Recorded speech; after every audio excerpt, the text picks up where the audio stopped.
Salut à tous! Aujourd'hui on se retrouve pour une petite vidéo, donc une vidéo que j'avais envie de faire en fait sur mon école. Donc vous avez dû le voir dans le titre, c'est pour ça que vous avez cliqué. C'est une école de communication dans laquelle je suis depuis début septembre. Donc cette école elle s'appelle l'EFAP et je vais vous dire mon avis sur cette école.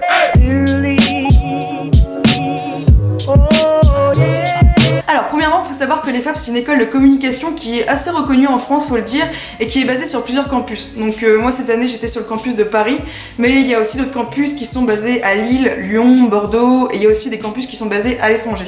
Donc c'est vraiment une école qui essaye de s'étendre et qui est accessible dans plusieurs villes en France. Donc, je vais vous parler de l'EFAP en plusieurs points. Donc on va commencer déjà par l'entretien, donc comment j'ai été admise à l'EFAP. Donc faut savoir que les 4e années parallèles n'ont pas à passer de concours. C'est seulement inscription sur dossier et ensuite entretien. J'ai envoyé mon dossier plus une lettre de motivation plus le bulletin qu'on a, les notes qu'on avait auparavant durant la licence, etc. Et du coup faut vraiment bien faire comprendre que tu es intéressé par le monde de la communication. Faut que tu mettes dans ta lettre de motivation que tu es vraiment intéressé par cette école-là et pas par une autre. En fait, le plus important, c'est pas forcément la lettre de motivation, c'est surtout en fait la préparation à l'entretien. Faut que tu fasses vraiment sentir à ton interlocuteur, donc à celui qui te fait passer l'entretien, que tu es intéressé par la communication, que t'es pas forcément intéressé par un domaine précis de la communication, mais que tu as un projet pour l'avenir, que tu sais vers où tu vas, que tu n'as pas choisi cette école-là au hasard en fait. Faut vraiment leur faire comprendre que tu t'es vraiment intéressé à eux et que tu as vraiment envie de faire partie de leur école, tu vois. La moyenne de ma licence AES, à peu près, c'était 12 de moyenne. Enfin voilà, c'est pas une moyenne de fou. Enfin, j'avais pas des notes qui étaient formidables, mais en fait, les FAP, ils s'en fichent un petit peu des notes. Ce qu'ils veulent vraiment, c'est que tu as un projet concret qui voit en fait que tu es intéressé par la communication. Alors ensuite, un gros point qui est assez important, c'est les frais de scolarité. Donc vous l'avez vu, donc les frais de scolarité c'est à peu près 9 000 € par an. Donc sur le campus de Paris en tout cas c'est ça, je sais que sur les autres campus c'est... En tout cas en 4e année c'est à peu près ce tarif là, donc dans les 8 000 € par an et le MBA je sais que c'est dans les 10 000 € par an. Donc c'est pour ça que je me suis dit qu'il était préférable que j'intègre l'EFAP qu'en 4e année parce que voilà, payer la première, deuxième, troisième, quatrième, 5e année ça me revenait vraiment à trop cher. Donc je sais que les 3/4 des étudiants à l'EFAP ont eu leurs frais de scolarité payés par leurs parents, mais je sais que le quart restant comme moi ont fait des prêts pour pouvoir en fait payer l'école. Donc on se dit comme ça que c'est une somme phénoménale qu'on prend comme prêt, mais il faut se dire finalement que c'est un bon investissement. Quand tu regardes les débouchés qu'il y a après cette école-là et quand tu regardes les métiers qu'ont les alumni, donc les alumni c'est les personnes qui étaient à l'EFAP et qui ont maintenant un métier mais qui sont encore attachés à l'école et qui donnent encore de leurs nouvelles, qui disent où ils en sont pour donner en quelque sorte un exemple aux élèves, pour donner une idée en fait des métiers qu'il y a après cette école. Donc voilà, en fait quand tu regardes le métier des alumni et quand tu regardes les débouchés qu'il y a et quand tu regardes les salaires qu'il y a à la sortie de cette école-là, tu te dis que forcément c'est un bon investissement de mettre autant d'argent, de te mettre un peu dans la merde, enfin si je puis dire, à la sortie de ton école. Et comme je vous l'ai dit, vous allez le voir par la suite, c'était un bon investissement je pense de payer aussi cher cette année. Donc parlons maintenant de l'enseignement en lui-même, de ce qu'il y a à l'intérieur de l'école, de ce qui m'a plu, de ce qui ne m'a pas plu, enfin je vais vous dire tout ça et j'espère que ça va vous plaire, que ça va vous intéresser, que ça va vous donner une petite idée de ce qu'est l'EFAP. Donc j'ai commencé tout simplement par vous parler donc de la 4e année en admission parallèle, donc c'est ce que j'ai fait, c'est-à-dire que j'ai fait une licence auparavant AES, donc en fait j'ai candidaté à l'école pour être admis en admission parallèle en fait, enfin je voulais pas directement être admise en première année, comme je vous l'ai dit c'était vraiment trop cher.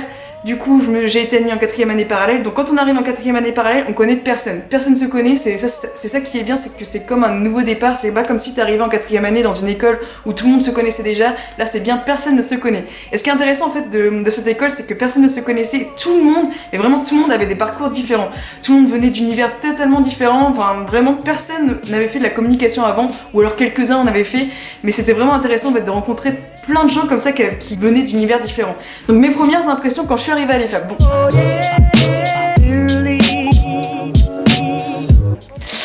Là, ça va pas être terrible. En gros, quand je suis arrivée à l'EFAP, je me suis dit, oh putain, c'est quoi tous ces gosses de riches? Vraiment, j'ai pensé ça. Enfin, c'est le stéréotype de l'EFAP, c'est qu'il y a beaucoup de gosses de riches ou des trucs comme ça. Donc quand je suis arrivée, je me suis dit waouh, je sais pas si je vais survivre à ça. Et en fait, dans ma classe, il y avait pas forcément une bonne ambiance, c'était assez froid. Ça a duré quelques semaines d'ailleurs. Je me suis dit putain, ça va être génial de tenir quelques mois comme ça dans cette ambiance. Donc voilà, en fait, au début, l'ambiance n'était pas terrible dans ma classe. Tout le monde était assez recroquevillé sur soi, personne ne se parlait vraiment. Heureusement, j'ai rencontré quelques personnes au début de l'année, donc j'étais pas toute seule. Mais en fait, il y avait plein de groupes dans ma classe qui ne se mélangeaient pas et qui faisaient leur vie, enfin tout le monde faisait sa vie chacun de son côté, il n'y avait pas de cohésion en fait dans le groupe. Au fur et à mesure des semaines quand même ça s'est amélioré et au final en fait à la fin de ces quelques mois de formation, tout le monde s'entendait très bien dans la classe. Enfin, en fait finalement quand je suis arrivée je me suis dit il y a plein de gosses de riches, c'était qu'un stéréotype, je me suis trompée sur beaucoup de gens qui étaient dans ma classe et finalement c'était vraiment des personnes en or avec des caractères très différents certes mais qui étaient vraiment sympas et intéressants. Voilà. Donc voilà, si je devais résumer l'ambiance à peu près de l'école, c'est que j'ai mis vraiment du temps à m'intégrer. Franchement j'ai mis du temps à m'intégrer, mais finalement une fois que t'es intégré, que t'es habitué à l'école, que t'es habitué à tes camarades, etc., c'est vraiment génial en fait d'aller dans cette école. Voilà. En quatrième année, admission parallèle, t'as plusieurs matières. Donc c'est vraiment une tonne de matières très différentes. Donc t'as relations presse, relations publiques, événementiel, publicité, SEO, start-up. Enfin, t'as vraiment une tonne de matières qui est complètement différente. Donc en fait, c'est toutes les matières, tous les métiers qu'il peut y avoir dans la communication. En fait, l'objectif de la quatrième année parallèle, c'est de te faire goûter à tous les univers qu'il y a dans la communication pour qu'une fois que t'as goûté à tout, tu saches à peu près dans quoi tu te spécialises en cinquième année. Parce que ensuite, en cinquième année, tu fais un MBA, donc spécialisé vraiment dans ce que tu veux faire. Donc moi, ça va être relations médias, donc tout ce qui est relations presse. Moi, je sais que je vais me spécialiser là-dedans, alors que quand je suis arrivée en quatrième année parallèle, je voulais faire dans l'événementiel. Mais en fait, ça m'a complètement fait changer d'avis. J'ai tout de suite en fait accroché avec les relations presse plutôt qu'avec l'événementiel. Mais je veux pas dire par là que l'événementiel m'a dégoûté, loin de là, j'aime toujours autant l'événementiel. C'est juste que maintenant, je sais que je suis plus faite pour les relations presse que pour l'événementiel. Bref, j'en reviens aux matières, donc elles sont toutes très différentes. Ça t'apprend plein de choses, ça t'ouvre les yeux sur plein de choses. Et ce qui est cool en fait des matières, c'est que c'est pas que de la théorie, c'est surtout de la pratique. Et même en 4 mois, j'ai appris beaucoup plus qu'en un an de fac. Que je veux pas dire par là qu'à la fac on apprend rien, loin de là, mais à la fac c'est surtout très théorique, il n'y a aucune pratique, alors que là franchement on a fait que de la pratique. C'était vraiment génial. En fait, à chaque fois qu'ils nous parlaient d'un sujet, on appliquait. À chaque fois qu'on parlait de ceci, cela, on appliquait directement et c'est ça qui était vraiment génial. Les professeurs nous entouraient, ils étaient toujours là pour nous, ils étaient toujours là à nous expliquer comment faire, à nous exposer d'abord la théorie et ensuite à nous accompagner ensuite dans la pratique. Enfin, c'était vraiment très très concret en fait comme formation et c'est ça que j'ai vraiment aimé. Très court mais très concret. Et du coup, tout rentre très vite dans ta tête. Donc faut savoir aussi qu'en quatrième année, les matières sont à 50% en anglais. Donc ça c'est super cool, ça fait vraiment progresser en anglais. Enfin, quand je suis arrivée déjà, je me suis dit waouh, il y aura 50% des matières qui seront en anglais, je vais rien comprendre. Mais finalement, les professeurs parlent super bien anglais, on comprend tout s'est très bien déroulé. Alors vraiment, j'ai rien à dire sur ce système de 50% en anglais. Au début, ça me faisait peur, mais franchement, n'ayez pas peur. Les profs sont super cool. Bon, faut quand même avoir un petit niveau en anglais, histoire de comprendre quand même. Mais voilà, faut pas un niveau de dingue pour comprendre tous les cours qu'il y aura. Ensuite, parlons des professeurs. Alors, les professeurs. Les professeurs, franchement, il y en a qui étaient géniaux. D'ailleurs, big up à monsieur Argelich et à monsieur Buis, parce que vous étiez vraiment des profs passionnés et vraiment ça m'a... Voilà, ça m'a passionné vos cours, donc big up à vous. Faudrait qu'il y ait que des professeurs comme vous dans toutes les écoles du monde, parce que vraiment, c'était passionnant d'assister à vos cours, voilà. C'était le moment lèche-cul.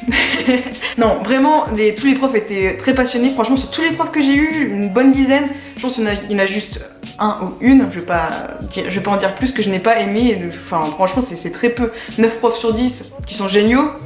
Voilà, y a rien d'autre à dire. Donc faut savoir qu'en fait, nos professeurs, c'est pas vraiment des professeurs. Faut savoir que c'est que des professionnels qui viennent enseigner leur métier. Donc c'est carrément différent de professeurs qui viennent juste enseigner la théorie. C'est pour ça que je vous disais que c'était super pratique. Parce que du coup, les professeurs professionnels viennent pour t'enseigner leur métier, viennent t'apporter leur expérience directement. Et du coup, c'est ça qui est hyper agréable. C'est qu'ils te partagent leur expérience et c'est ça qui te fait évoluer à une vitesse grand V. Enfin, je veux dire, c'est vraiment, vraiment enrichissant que eux ils nous apportent leur expérience et que du coup, ils nous apprennent pas seulement que de la théorie. Faut savoir aussi que les professeurs, la plupart du temps, recrutent parmi les élèves. Donc ça, c'est génial parce que comme je vous l'ai dit, c'est des professeurs professionnels, donc du coup, ils ont un travail, ils travaillent dans une boîte ou alors ils travaillent comme freelance ou quoi que ce soit. Ils sont souvent en train de recruter des élèves dans l'enceinte de l'école et ça, c'est ça qui est super cool, c'est que si tu te démarques pendant un cours ou quoi que ce soit, il va te retenir, il va te chercher ensuite pour te recruter par la suite pour son entreprise. Donc c'est ça qui est bien, c'est qu'il faut toujours être au taquet, être motivé par l'idée que peut-être tu vas te faire recruter par un de tes professeurs. Ils ont aussi un grand réseau, donc par exemple pour les stages ou quoi que ce soit, ils peuvent t'aider à trouver un stage qui sont dans leur entreprise ou qui sont dans leur connaissance ou des choses comme ça. Vraiment, les professeurs, c'est la force de l'école. Vraiment, c'est le tout, voilà. Ça me rappelle quelque chose d'ailleurs, en fait tous les ans, donc les quatrièmes années parallèles font une étude de cas. Donc en fait une étude de cas c'est quoi? C'est, donc pour moi j'avais choisi la spécialité publicité. En gros, l'étude de cas, c'est pendant une semaine, tu te plonges mais vraiment à fond sur un problème que t'ont donné tes professeurs. Donc notre problème à nous, c'est qu'on devait en fait développer la stratégie de communication d'un nouveau restaurant qui voulait réinventer le kebab. En fait, voilà. C'est censé être confidentiel, donc j'en dis pas plus sur ce restaurant de kebab ou quoi que ce soit. On devait inventer toute la communication de ce restaurant-là, c'est ça qui était super intéressant, c'est qu'on était à 4, qu'on était à 4 pour faire ce travail. Et du coup en fait ça nous apprend vraiment à travailler en groupe, ça nous apprend à travailler ensemble, à réfléchir ensemble, à avoir des idées ensemble, à être d'accord, à vouloir accepter les idées des autres alors que des fois t'es pas forcément d'accord mais il faut trouver des compromis, etc. Vraiment l'étude de cas c'est concret, c'est que tu travailles sur un vrai projet, tu travailles avec des professeurs, tu travailles avec des professionnels qui t'entourent, etc. Et à la fin quand t'as fait toute ta stratégie, tu dois présenter ton projet donc pendant une vingtaine de minutes. Et du coup, à la fin, le meilleur projet retenu, il y a remise de médailles, il y a des cadeaux qui sont offerts, etc. Bon, nous on n'a pas gagné, on est arrivé, avec mon groupe, on est arrivé 3ème sur 7 dans notre spécialité. Donc en gros il y avait plein de groupes parmi ces 5 spécialités. Donc on arrivait 3ème avec 16,5 sur. Donc voilà, on s'est fait battre, c'est pas grave. Nous on a bien kiffé faire ce projet là, ça nous a rapprochés entre les élèves. C'était vraiment un très beau projet et le fait d'être accompagné par des professeurs, par des professionnels tout au long de cette semaine et d'être à fond, vraiment on mangeait, on pensait, on buvait ce projet. Je rentrais chez moi, il était minuit, on revenait, il était 8h, enfin voilà, c'était vraiment un putain de projet génial. Alors maintenant un point négatif sur les FAP, oui, forcément il y en a un peu, ça ne peut pas être l'école parfaite non plus, c'est les locaux. Donc faut savoir que les FAP a plusieurs campus, donc je crois savoir qu'il en a 3, donc au Trocadéro, aux Champs-Élysées et à Levallois-Perret. Donc moi j'étais sur 2 campus, donc Levallois-Perret et Champs-Élysées, mais le plus souvent j'étais sur Levallois-Perret. Et les locaux sont vraiment tout petits, sont vraiment on se demande où est-ce que va l'argent qu'on donne. Quand tu vois les locaux à Levallois-Perret, c'est n'importe quoi, t'as même pas de place où manger, t'es obligé chaque minute de chercher une salle de classe pour manger, t'as même pas d'espace où manger vraiment, t'as 2-3 chaises qui se battent en duel dehors pour fumer ta clope ou quoi que ce soit. Alors vraiment, les locaux, les FAP à Levallois-Perret, faut vraiment les repenser. Hein. Les locaux aux Champs-Élysées étaient pas mal, enfin ça va, c'est assez grand, il y avait une salle ordinateur avec que des Macs, etc. Donc c'était... Ouais, les locaux Champs-Élysées sont vraiment pas mal. Après, je suis jamais allée sur le campus du Trocadéro, donc ça se trouve c'est vraiment un beau campus, je n'en sais rien. Donc les locaux c'est vraiment à revoir. Bon après c'est que des locaux, tu te dis c'est pas grave si t'as des bons professeurs, bons professionnels, etc. Tu te dis t'en fous au pire, enfin voilà. Alors ensuite un grand point important sur les FAP, c'est les stages. Donc là je suis actuellement en stage, donc j'ai un stage de 6 mois, j'en suis à mon 3e mois de stage. Je suis actuellement en stage dans une agence de relations presse qui est spécialisée dans le mode et dans le lifestyle. C'est pour l'instant un stage que j'aime vraiment beaucoup, c'est une agence qui s'appelle Undercover RP et qui est vraiment très cool. Donc c'est une petite agence de 5 personnes et on est super bien entre nous, enfin voilà, mon stage se passe très bien.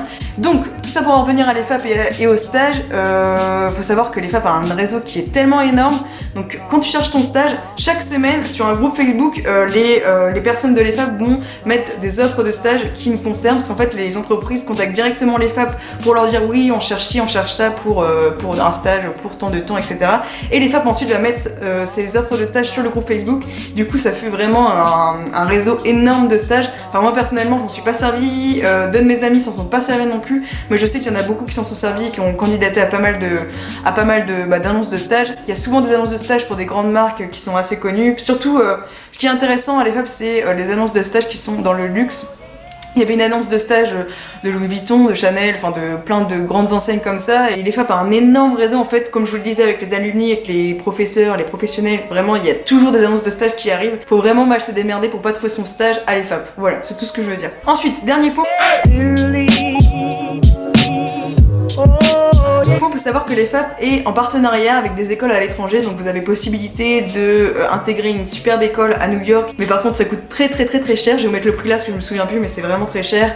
Mais voilà, ils ont beaucoup de partenariats à l'étranger, donc ça c'est vraiment génial. On a aussi une carte étudiante grâce à l'EFAP qui ont des partenariats avec différentes marques, donc on a des avantages par exemple avec Apple, avec Nike, avec Disneyland, avec le parc Astérix. Enfin vraiment on voit qu'en fait l'EFAP a un grand réseau et qu'il connaît beaucoup de monde parce qu'il nous fait bénéficier de beaucoup de réductions.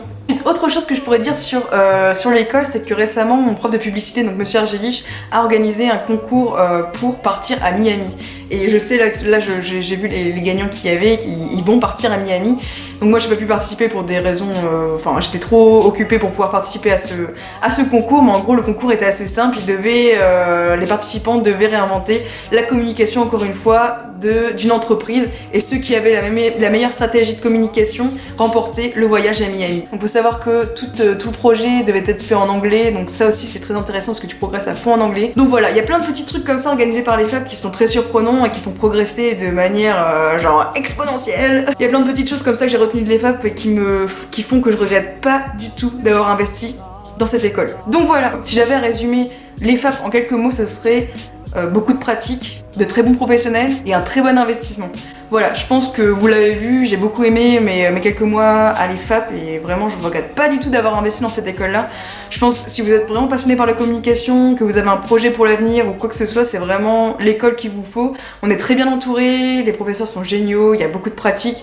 En quelques mois, j'ai appris 1000 fois plus qu'en des années de théorie. Voilà, j'ai fait des rencontres merveilleuses, donc coucou Charlotte et coucou Adeline. Donc voilà, j'en ai fini avec l'EFAP, j'espère que j'ai pu un petit peu plus vous éclairer sur cette école-là. Donc comme vous l'avez vu, j'ai vraiment adoré donc tout ce qui était enseignement à l'EFAP.